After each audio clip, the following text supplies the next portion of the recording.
Hi there. Um, just wanted to say happy 2022. I know I'm a month late, but this is our first newsletter out to you guys. So just wow, I just want to say wow. If you guys are in the same boat as us, January has passed. It feels as though 6 months have passed. There's so much uncertainty that have happened and so much disruption in January in our business, as well as I'm assuming in most business out there as well, with a lot of our staff being in isolation, as close contact or being sick. And we hope that things starts getting back a bit normal and we can all jump back and get back on track to for the rest of the year and have a really wonderful year. On a quick note, we just wanted to say to all to all our clients out there that are celebrating the Lunar New Year, Happy Lunar New Year. This is the year of the tiger. Just wanted to wish you guys a very prosperous year with great health, happiness, as well as a wonderful year ahead for you guys as well and everyone out there. Straight into the market update.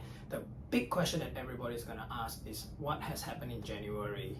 What has happened since Christmas? So as we all know that up to December last year, the market was incredible. In fact, the last 12 months has been an incredible rise and the market peaked at the end of December. We were busy all the way through to the week of Christmas, which is not traditional at all. Generally, it slows down before that.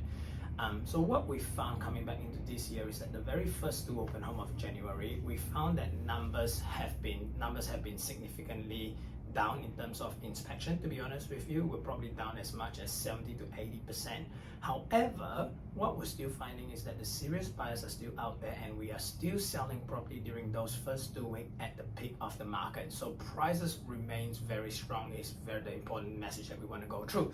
But what we found is as we gone into the third and fourth week of January, that the market's starting to build momentum. We are getting a lot more inquiries, we are getting a lot more calls, and we are starting to get more and more people showing up at open home, making offers as well.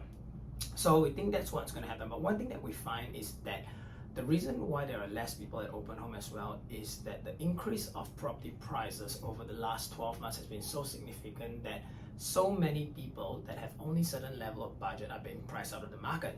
As what we found in January is that a few of our agents here that were selling property that are in the 400 to 550 price range, as far out as Morayfield, they were literally getting inundated with buyers and offers, and people are just absolutely going crazy.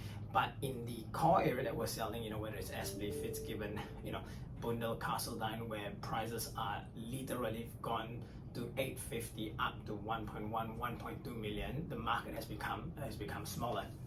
So you ask me, what's the risk of the market?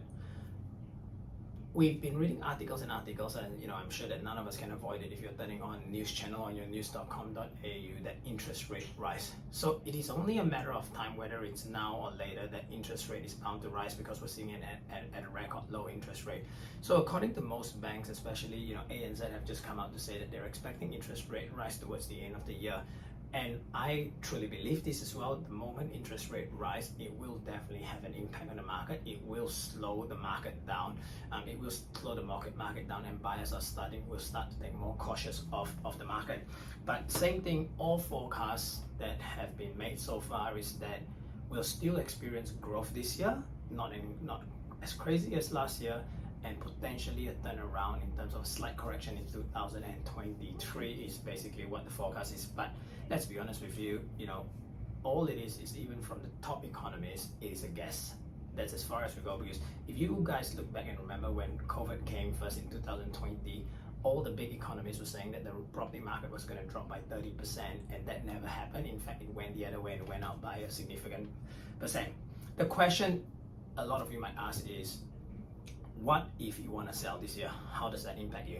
So the one thing that I want to remind all of you guys is that everything that we've shared so far, any forecast of the market, is that we are still sitting at the peak of the market. So what I mean by that is that the price that you'll still be able to get for your property, your home, your investment today is still the highest price that the market has ever seen.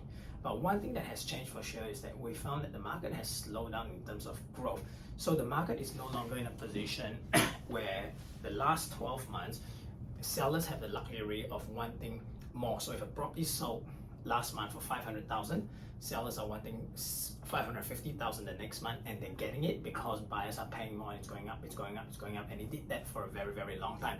What we're finding now is that if in December property sold for 700,000, for example, and you're, for 700,000, and you're going on the market in January, chances are you probably get the same 700,000 and not the 730, 740. And look, this is bound to happen because, I think as much as we all want house prices to keep going up, if you're homeowners or if you own properties out there, but we know that eventually at certain point it has to stop because it's going to reach a point where it's not affordable to people, as the main thing is that the salary wages increase is not keeping up with the increase of house prices. So there's going to be a limit, which is what we're facing. So if you're going to sell this year, I still will have to say that it is still absolutely the best time to sell, whether it's cashing in on your investment property or making a changeover. And the reason I say that is because you are still getting the peak of the market prices, and in some areas you're still making great profit and great rise. The big thing, I want to give you an example in terms of how much house prices have grown in the last 12 to 18 months. So you see it for yourself is, for example, we sold the property in 2020, July in Fitzgibbon, which is a 4-bedroom, 2-bathroom, double lockup garage on 450 square meter for 565,000.